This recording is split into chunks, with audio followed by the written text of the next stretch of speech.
दोस्तों नमस्कार, मैं राजीव सचदेवा। हम कालका परिषद के अंदर एक सीरीज बना रहे हैं। एमसीज जिन्होंने इलेक्शन जीता, जो दूसरे 3 नंबर पे रहे, ये समाज सेवी हैं। आज मैं आया हूँ कालका परिषद के वार्ड नंबर 11। सौरभ गुप्ता जी हैं मेरे साथ। आप इलेक्ट एमसी हैं यहाँ के, चुने हुए नुमाइंदे। अभी हमने कल जो वीडियो रिलीज़ किया था वो सचिन शर्मा जी का था, जो दूसरे नंबर पे रहे। तो उन्होंने अपने मन की बात कही। आज हम साहब के सामने बैठे हैं, साहब से 2 बातें करेंगे वार्ड के बारे में, क्या खोया क्या पाया 2.25 साल के अंदर। हमने खुल के बात होगी, बड़े अच्छे तरीके से हम लोग वातावरण में बैठे हैं और बात होगी। सर आपका स्वागत है हमारे इस चैनल के अंदर। आपने हमें समय दिया। सौरभ जी 2.25 साल आपके कार्यकाल हो, कैसा पाते हो? देखो जी, सबसे पहले तो मैं हमारी कालका की जनता को नमस्कार करना चाहूँगा और साथ ही आने वाले स्वतंत्रता दिवस की बहुत बहुत शुभकामनाएं देना चाहूँगा। जो हमारा 2.25 साल का कार्यकाल रहा राजीव जी, बहुत बढ़िया रहा, अच्छा कार्यकाल रहा। हमारी भाजपा की सरकार ने काफ़ी अच्छे विकास कार्य किए, अच्छी गति रही, चाहे वो किसी भी तरीके का डिपार्टमेंट रहा हो हमारा, हेल्थ से रिलेटेड हो, एजुकेशन से रिलेटेड हो या हमारी सफाई व्यवस्था से रिलेटेड हो, हर तरीके से हम लोगों ने अच्छी गति से विकास कार्यों को करवाया है इन 2.25 सालों के अंदर। आपके वार्ड में सबसे बड़ी प्रॉब्लम रहती है आवारा पशुओं की। गलियां छोटी छोटी हैं कई, और उसमें 2 या 3 सांड बैठ जाते हैं, स्कूल के बच्चे निकलते हैं तो दिक्कतें आती हैं उस बारे में। देखो बिल्कुल ठीक है जी। आवारा पशुओं को लेके हमारे पूरे पिंजौर में ही समस्या हमेशा बनी रहती है। हमारा 11 नंबर वार्ड जो है वो ओल्ड पिंजौर है। जी। जब एचएमटी कंपनी यहाँ पर आई थी तो सबसे पहले बसने वाली कॉलोनी उसमें से एक एरिया था हमारा विश्वकर्मा कॉलोनी का। जी। तो गलियां काफी छोटी हैं, जी। 5-5 4-4 फीट की गलियां हैं, उस वजह से ये समस्या रहती है। तो हम इसके निवारण के लिए टाइम टू टाइम अपने टेंडर्स लगाते हैं।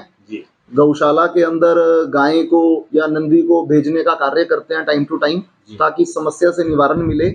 अभी लेटेस्ट हमारा एक गौशाला के लिए भी प्रोविजन चल रहा है, जो हमारी परिषद की किसी भी लैंड के ऊपर हम लोग प्रपोज कर रहे हैं कि एक गौशाला रहे, जिससे हमें, क्योंकि बीच में एक समस्या ये भी निकल कर आई थी कि गौशाला से कई बार डिनाई कर दिया जाता है गाय को या नंदी को लेने से।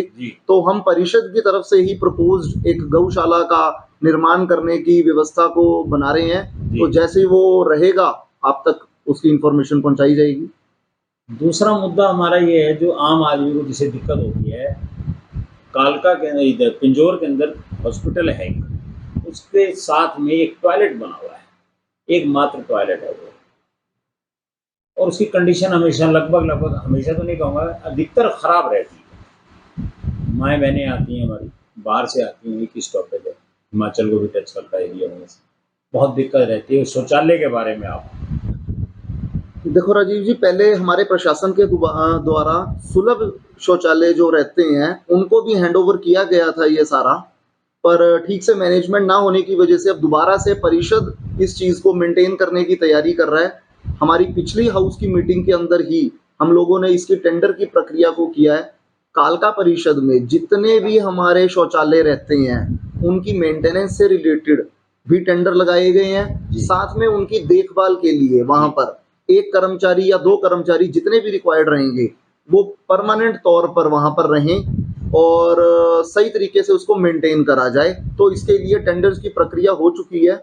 जैसे ही हमारे पास टेंडर्स ओपन होंगे और इसका काम सुचारू रूप से होगा तो ये सारी व्यवस्था एकदम बढ़िया तरीके से ठीक हो जाएगी। सर पिंजौर का जो बस स्टैंड है वो भी आपके एरिया में आता है, दिक्कतें बहुत हैं उसकी। लोगों को अब जैसे बारिश का मौसम है, बच्चों को जो स्कूल में सुबह जाते हैं बहुत दिक्कत आती है उसके बारे में। और स्पेस बहुत है वहाँ पर। सर बिल्कुल बिल्कुल, स्पेस ठीक है हमारे पास। वहाँ पर हम बड़ा बस स्टैंड तो नहीं बना सकते, पर बस क्यू शेल्टर्स के लिए भी हमने प्रपोज किया हुआ है वहाँ पर। इनफैक्ट हमारी पिछली हाउस की मीटिंग में ही कुछ टेंडर्स बस क्यू शेल्टर से रिलेटेड हमारे पास रहे हैं, तो वहाँ पर भी बड़ी जल्दी बस क्यू शेल्टर के लिए प्रपोज कर दिया जाएगा, ताकि वो जल्दी से निर्माण हो सके और सभी बच्चों को या जितने भी यात्री वहाँ से जाने आने के लिए रहते हैं उन्हें सुविधा मिल सके। पानी की इस बारिश मौसम में, गर्मी में बहुत हाहाकार रहा। मैंने सभी लोगों से बात की, कुछ निर्दलीय लोगों से भी, पार्षदों से और सत्तारूढ़ पक्ष, उन्होंने एक ही बार कहा कि भाई साहब जितनी दिक्कत 40 साल में हमें कभी नहीं है जितनी इस बार आई। देखो ऐसा नहीं है कि 40 साल में जितनी दिक्कत आई ऐसी नहीं आई कभी, हमेशा से ये दिक्कत बनी हुई है राजीव जी। पिछले जितना भी आप देखें किसी वर्ष दिक्कत थोड़ी ज्यादा बढ़ जाती है, दोबारा इस बार हम कहने का जो नेक्स्ट गर्मियां आ रही हैं उसमें हम मौका नहीं देंगे सर। मौका नहीं सर। थोड़ी बिजली की दिक्कत रहती है आपके वार्ड में, आपके वार्ड में क्या सभी जगह पे रहती है? मैं भी हिमशिका रहता हूँ, कभी कभी तो बिजली की एज सच कोई समस्या ज्यादा नहीं है सर। हाँ, बिजली की लटकती हुई जो तारें हैं जी, जी। वो एक समस्या जरूर हमारे यहाँ पर रहती है। उसका भी मेन कॉज मैं आपको बता दूं, क्योंकि गलियां हमारी यहाँ पतली हैं, तो इसके लिए हमने 2-3 बार बिजली विभाग से, हमारे एसडीओ साहब हैं, जी। एक्सीएन साहब के साथ भी बैठकर इसका निवारण करने की कोशिश की। जी। देखो इसके अंदर हमें सहयोग जनता से भी चाहिए होगा, और कुछ लोग और हैं, कुछ महकमे और हैं, उनसे भी चाहिए होगा। कुछ प्राइवेट लोग हैं जो इंटरनेट की केबल्स डाल देते हैं, जी। उनसे भी चाहिए होगा। जी। ये सबको जॉइंट ऑपरेशन एक चलाने वाला काम है। जिस जिस वार्ड में ये समस्या है जॉइंटली इसको हमें ऑपरेट करना होगा, क्योंकि बिजली विभाग ये कहता है कि वहां पर हमारी एक तार या 2 तार हैं, लेकिन 8, 10, 15 तारें जो गुच्छे बन के लटके हुए हैं वो इंटरनेट की केबल्स हैं सारी की सारी। तो वो तो प्राइवेट लोगों की है, क्या उनसे चार्ज करता है कालका परिषद? वैसे कानूनी रूप से तो शायद वो बिना चार्ज दिए तो शायद नहीं लगा सकते। देखो कालका परिषद चार्ज नहीं करता है जी। क्योंकि वो प्राइवेट तौर के ऊपर रहता है, पर जी। इसके लिए एक मीटिंग हम लोगों ने रखी थी चेयरमैन साहब के साथ भी अब, जी। तो इसका निवारण देख रहे हैं किस तरीके से हो। हम लोगों ने पिछली मीटिंग में ही इसको प्लान किया था कि सभी प्राइवेट इंटरनेट केबल वालों को, जी। जितने भी यहाँ पे एजेंसीज ये प्रोवाइड कर रही हैं जी। इंटरनेट की सुविधा, उन सबको नोटिस इशू किया जाएगा, जी। ताकि वो सब एजेंसीज मिलके और हमारा बिजली विभाग मिलके उसका एक परमानेंट सॉल्यूशन निकाल सके। जी। स्ट्रीट लाइट की क्या पोजीशन? स्ट्रीट लाइट की पोजीशन ठीक है सर। मेरे 11 नंबर वार्ड के अंदर 90 से 95% लाइटें बिल्कुल ठीक तरीके से हैं। अभी भी हमारी परिषद के पास 1400 के लगभग लाइट्स आई थी, जिनको सही तरीके से डिस्ट्रीब्यूशन करके हर वार्ड के लिए दे दिया गया है। और लाइट्स की अगर, क्योंकि ये एक कंटिन्यूअस प्रोसेस है, जी। आज हमने 50 लाइटें अपने वार्ड के अंदर लगाई, जी। तो शायद अगले हफ्ते ही 10 फिर से कोई ना कोई खराब हो जाएंगी, खराब। है ना। ये एक कंटिन्यूअस प्रोसेस है। हम ये नहीं कह सकते कि आज लगा तो ठीक है 6 महीने ठीक रहेगा, तो ये कंटिन्यूटी में चलता रहता है। लाइट्स हमारे पास आती हैं, रिपेयर का सामान भी आता है, जैसे ही आता है हम लोग उसको एलोकेट करके लगवा देते हैं जी। सड़कों के बारे में इंटरनल है, क्योंकि आपका वार्ड इस तरीके का है कि सब अंदर ही अंदर है सब कुछ। देखो जी, सड़कों के हमारे करोड़ों रुपए के टेंडर्स जी। पहले लग चुके हैं, काम भी बढ़िया तरीके से कंप्लीट हो चुका है जी। सबसे अच्छी बात यह है कि हमने सड़कें बनने से पहले सबको मैसेजिंग दी वार्ड के अंदर कि सब अपने अपने सीवरेज के कनेक्शंस ले लें, ताकि बार बार उस सड़क के टूटने की समस्या सामने ना आए। जी। तो लोगों ने काफी सहयोग भी किया, सब लोगों ने सीवरेज के कनेक्शंस लिए। जैसे हमारा जहां पर कमेटी घर है उसके आसपास की जितनी गलियां हैं वहां लगभग सभी लोगों ने सीवरेज कनेक्शन लिए हुए हैं और गलियां सुचारू रूप से सही तरीके से बन चुकी हैं। इसी तरीके से अगर मैं हमारा बिटना कॉलोनी की बात करूंगा तो वहां पर भी लगभग सभी गलियां बन चुकी हैं, और अभी भी मेरे लगभग 1.5 करोड़ रुपए के टेंडर इन प्रोसेस हैं जो मेरे वार्ड नंबर 11 के लिए आने हैं सर। तो मेरा ये मानना है कि इन टेंडर्स के बाद 60 से 70% का मेरा वार्ड कवर हो जाएगा जो नई गलियों से बन चुका होगा, और आगे आने वाले समय में हम और भी इस तरीके की प्रक्रिया करते रहेंगे। रिपेयर का काम जो 10-10 लाख रुपए के लगे थे, पहले 2 लाख के लगे, उसके बाद 10 लाख रुपए के, 10 लाख रुपए का टेंडर आपके वार्ड में आया किसी के पास? अभी नहीं आया है, नहीं आया, प्रोसेस में है। प्रोसेस में है, बड़ी जल्दी आ जाएगा। कालका पिंजौर नगर परिषद का जो ऑफिस है इसमें इस बार वाटर कूलर की थोड़ी दिक्कत रही, पानी की।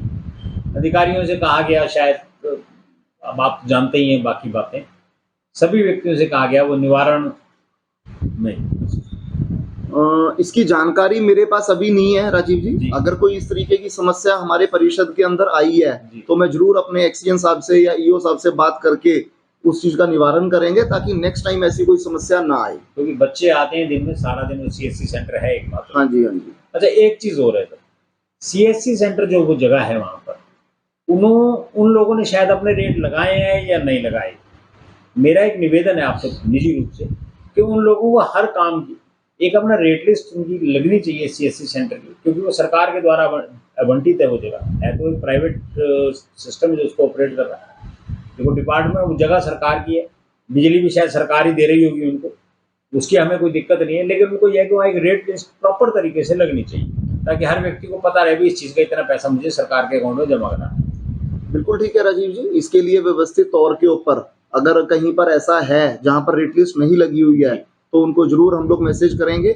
और रही बात बिजली की या उस चीज की, नहीं, वो तो जो minor छोटा सा मोटा issue है। चार्ज करते हैं वो इसीलिए करते हैं, बिजली वो अपनी कंजम्पशन करते वो हैं। बड़ा माइनर सा इशू है, हाँ, कहीं तो स्टैंड नहीं करता। हाँ, अगर वो बड़ा कोई बहुत माइनर सा सरकार के निर्देशों से अलावा वो कोई ज्यादा चार्ज करते हैं वो गलत है। वो गलत है। बाकी ये बड़ा माइनर सा इशू हाँ, है, कुछ नहीं minor है। कुछ नहीं है कोई। हाँ। देखो वो लोग हमारा काम कर रहे हैं, बच्चे बिल्कुल। अपना काम कराने आते हैं, तो बिल्कुल। छोटी छोटी चीजों को हमें छोटी इग्नोर करना भी चाहिए, बिल्कुल कोई बड़ी बात नहीं है बिल्कुल। सर। और रही बात आपकी सफाई, सफाई देखो आप, क्योंकि जैसे ही बारिश आती है, हनुमान मंदिर की गली दोनों तरफ नालियां हैं, नालियां तो नहीं कह सकते, बड़ी बड़ी नालियां हैं, वो भर के चलती हैं और पूरा सारा का सारा कई बार सड़क पे आ जाता है। हालात वहाँ भी ठीक नहीं होते, इंटरनल गलियों में तो होते नहीं, क्योंकि वार्ड की आपकी गलियां 4-4 फुट की गलियां हैं। तो कैसे कहना चाहेंगे आपको सफाई कर्मचारी मात्र 3 ही मिले होंगे, जैसे सभी पार्षदों ने मुझे बताया।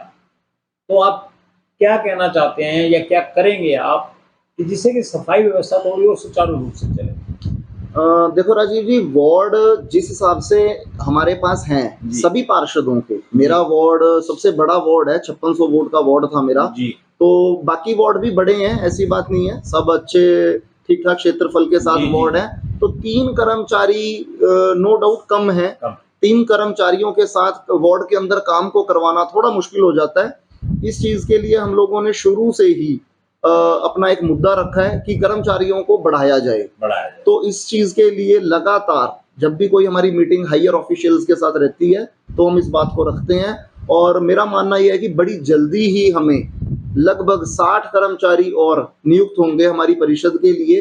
तो हर वार्ड के लिए 2 कर्मचारी और लगभग मिल जाएंगे, तब ये व्यवस्था और अच्छे ढंग से ठीक हो जाएगी। एक बड़ा मुद्दा है, 2 साल 2 महीने हो गए, डिप्टी मेयर आज तक हम ना चुन सके, जबकि हमारे पास इन द सेंस सत्तारूढ़ पक्ष के पास पूरे पार्षद हैं, पूरी गिनती है। किन कारणों से हम कहाँ पे अटके?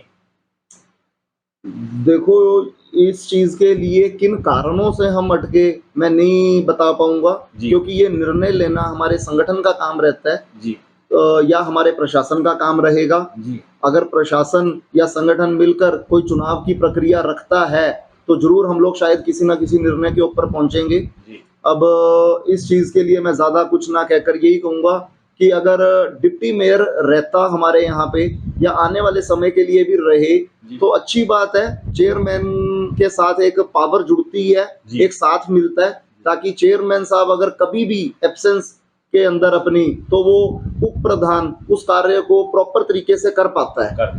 तो जरूरी है वो चीज एक होनी चाहिए। सर एक चीज़ और है हमारे यहाँ, सबसे बड़ी बात है, हम जिस समय कालका में जाते हैं अपने ऑफिस में, काउंसिल के, या पिंजौर में आते हैं, बहुत दिक्कत है, गलियाँ छोटी हैं, पिंजौर की तो बहुत ही ज़्यादा छोटी है, और कालका की गली में तो आपको मालूम है जी हालात क्या हैं। वहाँ बहुत दिक्कत होती है, लोगों की गाड़ियाँ कहीं नहीं पार्क होती, बहुत सिस्टम है। हमने एक वीडियो पहले चलाया था, तो हमारी ये कोशिश थी कि मेरी ये सोच थी कि मंडी बोर्ड के अंदर जो कालका में है, जहाँ कोर्ट है हमारा, वहाँ पर 2 बड़े बड़े वेयर हाउस खाली पड़े हैं। अगर उन्हीं वेयर हाउसेज को मेंटेन करके अगर वहाँ ऑफिस बना लिया जाए, क्योंकि हमारे पास पार्किंग स्पेस भी है, और जो बच्चे काम कराने आते हैं, ओथ कमिश्नर्स हैं, जजेस हैं, सीनियर लॉयर्स हैं, सब वहीं हैं, बच्चों को ज़्यादा दिक्कत भी नहीं होगी डोमिसाइल बनवाने में या होगी। तो मेरा एक निवेदन है आपसे, आप सभी लोग मिलके आप इस बारे में वो काम करेंगे? सर, इस बारे में काम 1 साल से ज्यादा हो गया है, काम चल रहा है जी। हम लोगों ने कई बिल्डिंग्स को चेक भी किया जी। हमने BSNL की एक बिल्डिंग है, अगर आप इस चीज के लिए पता करेंगे परिषद से, तो वहाँ की प्रक्रिया काफी हद तक हमारी कंप्लीट हो गई थी जी। पर फिर कुछ इश्यूज आने की वजह से वो फाइनलाइज नहीं हो पाया। तो HMT में भी एक बिल्डिंग थी, HMT के अंदर भी देखा गया था। तो इसके ऊपर हम लगातार लगे हुए हैं। हमारा जो नया परिषद का ऑफिस है जी। उसके लिए तो हम लगे ही हुए हैं जी। कि एक नई अच्छी बिल्डिंग, ताकि ना तो जनता को परेशान होना पड़े अभी क्या है, कुछ समस्या ऐसी भी आती है, 2 ऑफिस होने के कारण। कालका नगर परिषद जी। का ऑफिस है, कालका के अंदर है और एक पिंजौर के अंदर जी। है। ऑफिशियल्स यहाँ पर बट कर रहते हैं, जी। कुछ ऑफिशियल्स वहां रहते हैं, कुछ यहाँ रहते हैं, तो उससे लोगों को काफी समस्या आती है। जी। कई बार उनको कहा जाता है कि वो ऑफिसर वहां मिलेंगे, वहां नहीं मिलते तो वहां होते हैं, तो कई तरीके की समस्या है। हम लोगों को भी परेशानी से जूझना पड़ता है। तो ये मुद्दा हमारा पहले दिन से था, जब से हमारा कार्यकाल शुरू हुआ। तो कोशिश तो ये है हमारी कि नई परिषद की बिल्डिंग मिले, लेकिन तब तक ऑल्टरनेटिव तौर के ऊपर हम लोग रेंट पे कहीं ना कहीं, प्रशासन इस चीज को देख रहा है, और जैसे ही हमारा फाइनलाइज होता है तो बड़ी जल्दी उसको शिफ्ट किया जाएगा, ताकि जनता को आराम मिले, सुविधा मिले इस चीज के लिए। अब एक बहुत बहुत मेजर इशू है हमारे कालका परिषद का, प्रत्येक घर से जुड़ा मुद्दा है वो है कालका हिंदू कन्या स्कूल। 1917 में वो स्कूल बना और 2018 में वो स्कूल बंद हुआ। किन कारणों से हुआ हम इन विषयों पे नहीं जाना चाहते। हमारा आज मेन मोटिव है, मेरा और हर व्यक्ति का ये, क्योंकि इस मामले को लेके मैं 2018 से चल रहा हूँ। मेरा ये मकसद, मेरा ये मानना है और आपसे एक निवेदन है मेरा, मैं हर पार्षद से पूछता हूँ, आप क्या चाहते हैं? वो स्कूल कैसे खुलेगा, कब खुलेगा और खुलना चाहिए या नहीं खुलना चाहिए? तो बिल्कुल क्योंकि वो खुलना बिल्डिंग चाहिए। आज बिल्कुल पूरी बनी हुई बिल्डिंग है और खड़ी खड़ी नुकसान हो रहा है। देखो, एजुकेशन सिस्टम के अंदर जब वो स्कूल को बंद किया गया जी। तो जरूर कुछ ना कुछ त्रुटियां पाई गई होंगी, जी। उसी वजह से उसको बंद करना पड़ा होगा। जी। नहीं तो कोई भी सरकार या प्रशासन इस तरीके से किसी भी एजुकेशन संस्था को बंद नहीं करना चाहेगा। बिल्कुल। जिस तरीके से हम, जैसे कार्यकाल के अंदर हम लोग हैं, हम जी। लोग एजुकेशन को, हेल्थ को पूरा प्रमोट कर रहे हैं, जी। तो कभी नहीं चाहेंगे हम लोग ऐसा कोई भी काम हो। और बिल्कुल अच्छी बात है जी, खुलना तो ये चाहिए ही है। इसके लिए जो कार्य करना है, तो हम लोग चाहेंगे कि जल्दी से जल्दी एजुकेशन मिनिस्टर से टाइम लेके इसके ऊपर चर्चा की जाए, और अगर कोई भी त्रुटि है उसको पूरा करके इसको खोलने में सहायता मिले। क्योंकि एकमात्र स्कूल है वो लड़कियों का, और प्रधानमंत्री हमारे कहते हैं कि बेटी बचाओ बेटी पढ़ाओ। बिल्कुल बिल्कुल। बाकी सभी पार्षदों से बात होती है मेरी, वो एक ही बात कहते हैं कि साहब हम तो चाहते हैं, लेकिन अब मुद्दा है कि उस चीज़ को आगे लेके कौन चलेगा। नहीं, बिल्कुल हम लोग इस चीज को आगे लेके चलेंगे राजीव जी। अब आपने इस चीज को सामने लेके आए हो, तो जी। जरूर हम लोग जल्दी से जल्दी हमारे मिनिस्टर साहब से टाइम लेके कैसे इस चीज को किया जा सकता है, जरूर इस पर चर्चा करेंगे। सर, और कुछ कहना चाहते हैं आप कालका परिषद के अपने वार्ड के लोगों के लिए स्पेसिफिक? देखो, मैं सबसे पहले तो अपने वार्ड के लोगों को एक चीज कहना चाहूंगा कि जिस तरीके से हमारी भाजपा की सरकार ने जिस गति से विकास कार्यों को करवाया है, जी। जरूर कुछ ना कुछ त्रुटियां भी आती हैं, बिल्कुल। है ना। कोई व्यक्ति अगर काम करने के लिए निकलेगा तो कुछ कमी भी आएगी, जी। कुछ अच्छा भी होगा। जी। तो छोटी मोटी कमी की तरफ ना जाकर, अब हमारा चुनावी समय है, जी। चुनावी माहौल है, जी। इस चीज को जरूर हमारे वार्ड की जनता, पूरे कालका परिषद की जनता, कालका हल्के की जनता समझे कि किसे वोट करना कहाँ जरूरी है। लोग, चाहे वो कोई भी सरकार हो, किसी भी पक्ष के, विपक्ष के, किसी भी दल के लोग हों, वो अपनी तरफ आपको खींचना चाहेंगे, बिल्कुल। लेकिन समझना आपको है, छोटी मोटी त्रुटियों के अंदर फंस के गलत वोट नहीं करना है। एक अच्छी सरकार को, जो देश का फायदा चाहे, देश की इकोनॉमी को आगे लेकर जाना चाहे, जिससे आपको आत्मनिर्भर भी बनाए। ऐसा नहीं है कि फ्री की कुछ चीजें एक दो दे जी। दी, जी। उसी के अंदर आपको उलझा ले, उन चीजों में नहीं पड़ना है। तो अच्छे से वोट करना है। और हमारे विपक्ष के लोग बरसाती मेंढकों की तरह कुछ निकल कर आते हैं और समाज सेवा का ढोंग भी करते हैं आखिरी के दिनों में, तो उस चीज पर नहीं जाना है। और मेरी उन सभी भाइयों से भी एक अपील और एक निवेदन है कि अगर वाकई समाज सेवा का शौक है तो उसे अपनी जीवन शैली का हिस्सा बनाएं, ना कि चुनाव के कुछ दिनों में आकर समाज सेवा का ढोंग करा जाए। बहुत बहुत शुक्रिया। एक छोटी सी चीज अभी और हाँ रह जी, गई। हाँ जी। हमारे यहाँ कालका शिमला हाईवे है, उसे एक रोड अंदर कटता है बिटना रोड की तरफ। वहां पर दोनों सड़कों के बीच में मार्जिन है कम से कम 8 से 10 इंच का। कालका शिमला हाईवे थोड़ा ऊपर बना हुआ है, बिटना रोड थोड़ा नीचे बना हुआ है। रात बेरात जिस समय गाड़ी वहां से निकलती है या स्कूटर निकलता है तो एक्सीडेंट होने का चांस है। वो शायद आपके वार्ड में आता है। मेरा एक निवेदन है आपसे, प्रायोरिटी के ऊपर आप उस चीज को जल्द से जल्द कराएं। बिल्कुल सर, ठीक कराएं। बिल्कुल मैं मेरा उसका ये निजी निरीक्षण निवेदन है। करवा के जय साहब को बोलकर जी। जितनी जल्दी हो सकता है उसको सही तरीके से करवा दिया जाएगा। आप कालका परिषद को 2.25 साल के टेन्योर में 10 में से कितने नंबर? सर मैं 10 में से 10 नंबर दूंगा। हमारी भाजपा की सरकार ने बहुत अच्छे तरीके से इसको किया है और आगे भी हम लोग करते रहेंगे। दोस्तों, आज आपकी बात कराई, कमियां जरूर रहती हैं। जो आदमी तैरने के लिए उतरेगा तो डूब भी सकता है और डूबता भी है, गलतियां भी होती है। जब तक आप तैरने के लिए उतरोगे नहीं, पानी की ठंडक आपको पता नहीं लगेगी। और उतरना भी चाहिए हर व्यक्ति को तैरने के लिए। आप आए, काम कर रहे हैं, दूसरे व्यक्ति आएंगे, वो भी काम करेंगे, गलतियां सबसे होती हैं। और गलतियां करना ज़रूरी है, गलतियां करना ही इंडिकेट करता है कि आप काम कर रहे हैं। जो व्यक्ति काम नहीं करेगा वो गलती कभी नहीं करेगा, इस चीज़ को मान के चलिए। और निवेदन है मेरा भी कि पॉजिटिव रहें, अच्छी सोचें। आपको कोई दिक्कत लगती है आपके वार्ड में, किसी भी वार्ड में, आप एमसी से मिलें, एमसी आपको बताएं, उसके बाद देखें क्या होता है। पक्ष विपक्ष के चक्कर में ना पड़े। ये हमारा छोटा सा शहर है, बड़ा सुंदर शहर है हमारा, हमें इसे आगे लेके जाना है। गलत काम नहीं करना ऐसा कि जिससे शहर की बदनामी और बेइज्जती हो। धन्यवाद दोस्तों।